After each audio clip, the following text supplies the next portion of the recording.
Praise the Lord. Praise the Lord. Today's verse is Luke 17:19. ప్రభునందు ప్రియులారా, నేటి దినం మన యొక్క వాగ్దానము లూకాసు వార్త 17వ అధ్యాయము 19వ వచనము. And he said unto him, Arise, go thy way, thy faith hath made thee whole. నీవు లేచి పొమ్ము, నీ విశ్వాసము నిన్ను స్వస్థపరచనని వారితో చెప్పెను. These words were spoken by the Lord Jesus to the Samaritan man. ఈ యొక్క మాటలో యేసుక్రీస్తు ప్రభువారు సమరయ పురుషునితో మాట్లాడిన మాటలో, That is the one who came back among the 10 to give thanks unto the Lord after being healed from leprosy. 10 మంది కుష్ఠరోగులు వారు స్వస్థపరచబడిన తర్వాత ఒక్క కుష్ఠరోగి తాను కృతజ్ఞతలు కలిగి ప్రభు యొద్దకు వచ్చినప్పుడు ప్రభువు ఆ వ్యక్తితో సెలవించిన మాటలు ఇవే. So these are wonderful words. ఇవేంతో అద్భుతమైన మాటలు. Thy faith has made thee whole. నీ విశ్వాసము నిన్ను స్వస్థపరచెను. In English, WHOLE. Your faith has made you a complete person. English లో ఏ విధంగా రాయబడిందంటే, నిన్ను దేవుడు సంపూర్ణమైన వ్యక్తిగా ఆయన చేసిన వాడుగా ఉంటున్నాడు. Not only healing, but a complete personality. స్వస్థపరచటము మాత్రమే కాదు గాని నిన్ను సంపూర్ణమైన వ్యక్తిగా ఆయన చేస్తాడు. This person, he was a Samaritan. ఈ యొక్క వ్యక్తి తాను సమరయుడై ఉంటున్నాడు.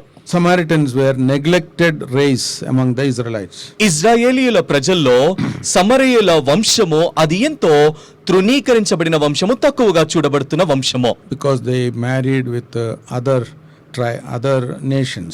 ఎందుకొరకంటే వారు అన్యులైన వారితో వివాహ సంబంధము కలిగి వివాహము చేసుకున్నవారు. So they were looked down by the Israelites. ఆ కారణంను బట్టి ఇజ్రాయేలీయుల ప్రజల ద్వారా వారిని తక్కువగా చూస్తూ వచ్చేవారు.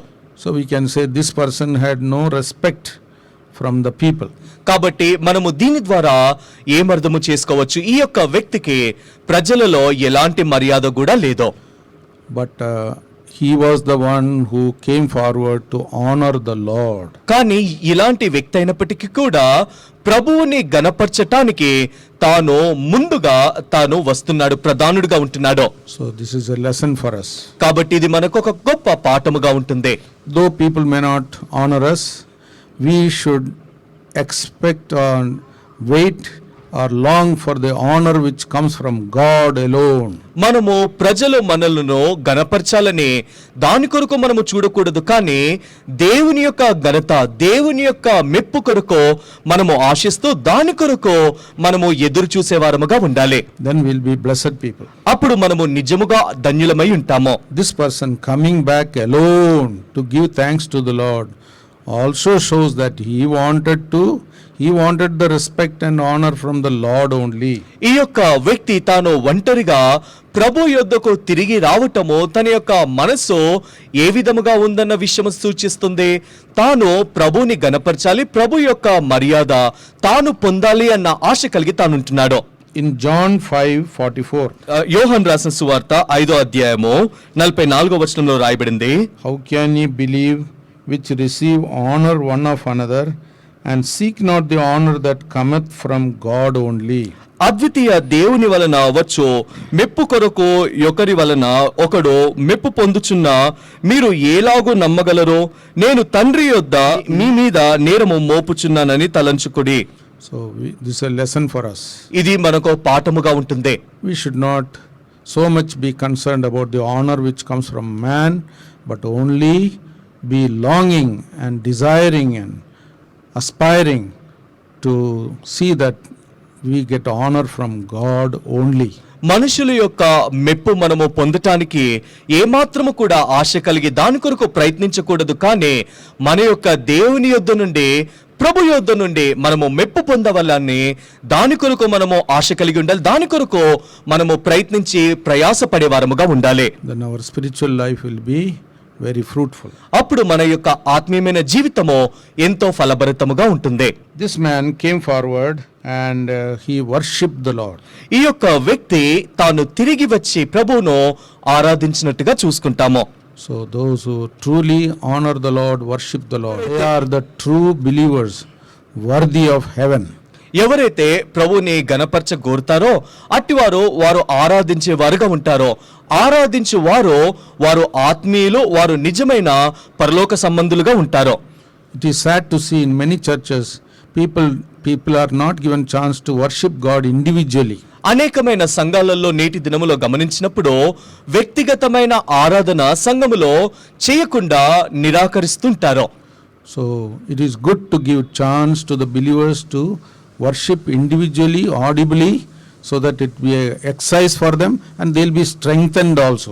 విశ్వాసులకు వ్యక్తిగతముగా బిగ్గరగా ఆరాధించే అవకాశము మనం ఇచ్చేవారముగా ఉండాలి. తద్వారా వారు ఆత్మీయంగా బలపరచబడి ఆత్మీయంగా అభివృద్ధిలోనికి వచ్చేవారుగా ఉంటారు. This man came and he fell down on his face, it is written. ఈ యొక్క వ్యక్తి తాను వచ్చి సాష్టాంగ నమస్కారము చేసినట్టుగా రాయబడి ఉంటుంది In Luke 17. లూకా సువార్త 17వ అధ్యాయంలో That రాయబడింది. means he made himself equal to the dust. అంటే తనను తాను దుమ్ముతో పోల్చుకుంటున్నాడు. Just like Abraham. అబ్రహాము వలె తాను పోల్చుకుంటున్నాడు. Abraham also said, I am dust and ashes. Abraham అంటున్నాడు, అయ్యా నేను దుమ్ము ధూళినైనంటి వాడని అంటున్నాడు. So humble he became. తాను అంతగా దీనునిగా తనను తాను తగ్గించుకున్నాడు. So the more humble we become, God's promise is he will exalt us. మనము ఎంత దీనులుగా మనల్ని మనము తగ్గించుకునే వారముగా ఉంటామో దేవుని యొక్క వాగ్దాన ప్రకారముగా దేవుడు మనలను అంతగా గణపరిచేవాడై ఉంటాడు. Then we see Lord asked this man, where are the other 9 people? ప్రభువారు ఇక్కడ ఈ వ్యక్తిని ఒక ప్రశ్న అడుగుతున్నారు. స్వస్థపరచబడిన మిగతా 9 మంది ఎక్కడా అంటున్నారు. So Lord is concerned also about the backsliders. ప్రభువారు వెనకంజ వేసే వారిని బట్టి కూడా ఆయన పట్టింపు కలిగిన వాడు. Anybody among you also backsliding, not worshipping the Lord? Lord is encouraging you, at least from today you start worshipping the Lord. మీలో ఎవరైనా ఆరాధించు విషయంలో వెనకంజ వేసిన వారుగా పడిపోయిన స్థితిలో ఉంటే ప్రభువారు ఈ దినము మిమ్మల్ని ప్రోత్సహిస్తుంటున్నాడు. ఇప్పుడైనా మీరు ప్రభువుని ఆరాధించే అనుభవంలోనికి వచ్చేవారుగా ఉండాలి. Lord is ready to restore such people and strengthen such people and make them true worshippers. ప్రభువారు అలాంటి వారిని తిరిగి సమకూర్చటానికి, వారిని బలపరచటానికి, వారిని నిజమైన ఆరాధికులుగా చేయటానికి ప్రభువారు సిద్ధముగా ఉన్నారు. Luke 22:32. లూకా సువార్త 22వ అధ్యాయం 32వ వచనము. Here the Lord Jesus is promising Peter after he failed, or before he failed, about to fall, Lord is telling, I have prayed for you that your faith should not fail. ఇక్కడ ప్రభువారు పేతురుతో వాగ్దానము చేస్తుంటున్నారంటే తాను పడిపోవక ముందు నీవు పడిపోకుండా, నీవు దిగజారకుండా నీ కొరకు నేను ప్రార్థిస్తున్నాను అంటున్నాడు. So Lord knows all our temptations. ప్రభువారికి మనకు వచ్చే ప్రతి శోధన ఆయన ఎరిగిన వాడే ఉంటున్నాడు. He knows how to help us. మనకు ఏ విధంగా సహాయకుడిగా ఉండాలో ఆయన బాగా ఎరిగినవాడు. Lord Jesus intercedes from the right hand of the Father according to our need and lifts us up. యేసుక్రీస్తు ప్రభువారు తండ్రి కుడిపార్శ్వమున ఆసీనుడై మన పక్షమున ఆయన విజ్ఞాపన చేస్తుంటున్నాడు. మన యొక్క ప్రతి ఒక్క అవసరతలో ఆయన మనల్ని పైకెత్తే దేవుడిగా ఉంటున్నాడు. Luke 22:32. లూకా సువార్త 22వ అధ్యాయం 32వ వచనము. But I have prayed for thee that thy faith fail not, and when thou art converted, strengthen thy brethren. నీ నమ్మిక తప్పిపోకుండానట్లు నేను నీ కొరకు వేడుకొంటిని, నీ మనసు తిరిగిన తరువాత నీ సహోదరులను స్థిరపరచమని చెప్పెను. So what a blessing. ఎంత గొప్ప ఆశీర్వాదము. We'll be restored, we'll be able to restore others also. మనము తిరిగి సమకూర్చబడతాము, ఇతరులను సమకూర్చే వారముగా మనం ఉంటాము. So today the Lord is asking, where are the 9 people who are not worshipping? కాబట్టి ప్రభువారు ఈ దినము ఆయన ప్రశ్నిస్తున్న విధానము, మిగతా 9 మంది ఎక్కడా, నన్ను ఆరాధించని మిగతా వారు ఎక్కడున్నారు అని అడుగుతున్నారు. Lastly, what the Lord told in the 17:19 we read, thy faith hath made thee whole. చివరిదిగా ఇక్కడ లూకా సువార్త 17:19లో ప్రభువారు ఏమంటున్నారు, నీ విశ్వాసము నిన్ను స్వస్థపరిచెను, నిన్ను పరిపూర్ణునిగా చేసెను అంటున్నారు. WHOLE, whole means a complete person. English లో రాయబడిన ప్రకారంగా WHOLE అంటే ప్రభువారు మనల్ని పరిపూర్ణులుగా, సంపూర్ణమైన వ్యక్తులుగా ఆయన చేస్తాడు.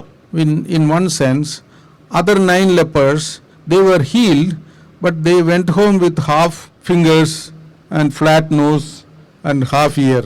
ఇంకో మాటలో చెప్పాలంటే స్వస్థపరచబడిన ఆ మిగతా 9 మంది వారు సంపూర్ణమైన స్వస్థత లేకుండా వేళ్ళు సగం వేళ్ళతో స్వస్థత పొందారు గాని అవయవాలు ఏ విధంగా ఉన్నాయి? సగము వేళ్లతో, సగము ముక్కుతో, సగము చెవులతో వారు సంపూర్ణంగా వారు పరిపూర్ణులుగా చేయబడలేదు. In one sense we can understand this man who came back to give thanks became a complete person. His whole body also became complete. చూడండి, ఏ వ్యక్తి అయితే కృతజ్ఞతలు చెల్లించడానికి తిరిగి వచ్చాడో తాను సంపూర్ణుడుగా పరిపూర్ణుడుగా చేయబడ్డాడు. తన యొక్క శరీరము దేహము కూడా సంపూర్ణమైన పరిపూర్ణతలోనికి వచ్చింది. So what a joy. కాబట్టి ఎంత గొప్ప సంతోషం అది. Nobody will even say you were a leper before. Such a way Lord healed him. ఎవరు కూడా తనను చూసి ఒకానొక సమయంలో నీవు కుష్ఠరోగివిగా ఉన్నావని ఎవరు కూడా అనలేరు. అంతగా పరిపూర్ణమైన స్వస్థతను అనుగ్రహించాడు. But more than physically, spiritually. శరీర భౌతికమైన స్వస్థత కన్నా ఎక్కువగా అధికముగా ఆత్మీయమైన స్వస్థతను అనుగ్రహించాడు. Our spiritual birth is important. Our spiritual growth is also important. మన యొక్క ఆత్మీయమైన జన్మ ప్రాముఖ్యమో ఆత్మీయమైన అభివృద్ధి ఎదుగుదల కూడా ప్రాముఖ్యమైంటుంది. And we must day by day be transformed. దినము మనము రూపాంతరము మార్పు చెందే వారముగా ఉండాలి. Our new man must increase. మన నూతన ఆంతర్య పురుషుడు ఎదిగేవాడుగా ఉండాలి. The fruit of the Spirit must be seen in our life. ఆత్మీయమైన ఫలములో మన జీవితంలో అవి వెల్లడిపరచబడుతుండాలి. We must become like the Lord Jesus more and more. దినము అధికముగా యేసుక్రీస్తు ప్రభువారి యొక్క స్వరూప్యంలోనికి మనము మార్చబడే వారముగా ఉండాలి. As much as we are transformed into the likeness of the Lord Jesus now inwardly, in that measure we will be transformed physically also one day when we meet him. యేసుక్రీస్తు ప్రభువారి యొక్క స్వరూప్యంలోనికి ఈ లోకములో మనం ఉన్నప్పుడు మన ఆంతర్య పురుషుడు ఎంతగా మార్పు చెందుతూ ఉంటాడో మనము కానొక దినమున పరలోకములో ప్రవేశించిన తరువాత మన యొక్క స్వరూపము కూడా ఆయన స్వరూపములోనికి అంతగా మార్చబడేదిగా ఉంటుంది. Our hope is, మన యొక్క నిరీక్షణ ఏంటి? one day the Lord will come. ఒక దినాన ప్రభువారు వస్తారు. In 1 John 3rd chapter ఈ మొదటి యోహాను రాసిన పత్రిక 3వ అధ్యాయము and 2nd verse. 2వ వచనము. Beloved, now are we the sons of God, and it doth not appear what we shall be, but we know that when he shall appear, we shall be like him, for we shall see him as he is. ప్రియులారా, ఇప్పుడు మనము దేవుని పిల్లలమై ఉన్నాము. మనమిక ఏమవుదుమో అది ఇంకా ప్రత్యక్షపరచబడలేదు, కానీ ఆయన ప్రత్యక్షమైనప్పుడు ఆయన ఉన్నట్లుగానే ఆయనను చూతుము గనుక ఆయనను పోలియుందుమని ఎరుగుదుము. So that is our greatest achievement. కాబట్టి ఇది మన యొక్క జీవితంలో గొప్ప సాధింపై ఉంటుంది. So now itself it must start and develop, and inwardly we must become like the Lord Jesus. ఆ యొక్క ప్రక్రియ ఇప్పుడే ఆరంభించబడి మన హృదయాంతరంగంలో మన ఆంతర్య పురుషుడు దినదినము ఆయన స్వరూపంలోనికి అధికముగా మార్చబడేవాడుగా ఉండాలి. And then one day when the Lord Jesus appears physically, we will see him and we will be transformed into his likeness outwardly also. ఒక దినాన ప్రభువారు ప్రత్యక్షపరచబడినప్పుడు మనము భౌతికముగా కూడా ఆయనను చూస్తాము. ఆయన ఉన్నట్టుగా ఆయన పోలిక చొప్పున సంపూర్ణముగా మనము మార్చబడతాము. That will be a great joy for us. అది ఎంతో గొప్ప సంతోషకరమైన శుభదినముగా ఉంటుంది. That will be a great joy for the Lord also. ఆ దినము ప్రభువారు కూడా ఎంతో ఆనందించేవాడుగా ఉంటాడు. Sometimes when children are born, చూడండి, ఎప్పుడైనా పిల్లలు జన్మించినప్పుడు the father will come and say, he is just like me. తండ్రి వచ్చి చూసి ఏమంటాడంటే, వీడు సంపూర్ణంగా నాలాగే నన్ను పోలిన వాడుగా ఉన్నాడంటారు. Then the mummy will say, no, she is like me. అప్పుడు తల్లి వచ్చి ఏమంటుందంటే, లేదు లేదు నాలాగున్నాడంటారు. So there is a big competition there. కాబట్టి అక్కడ ఎంతో అక్కడ పోటీ ఉంటుంది. That is their joy. అది వారి యొక్క సంతోషము. There will be more greater joy. చూడండి, అధికమైన ఉన్నతమైన సంతోషం పరలోకములో ప్రభువుని చూసినప్పుడు మనకుంటుంది. When we are transformed into his likeness. మనము ఆయన స్వరూపంలోనికి మార్చబడినప్పుడు అధికమైన సంతోషము. So may God bless you. కాబట్టి దేవుడు మిమ్మును దీవించును గాక.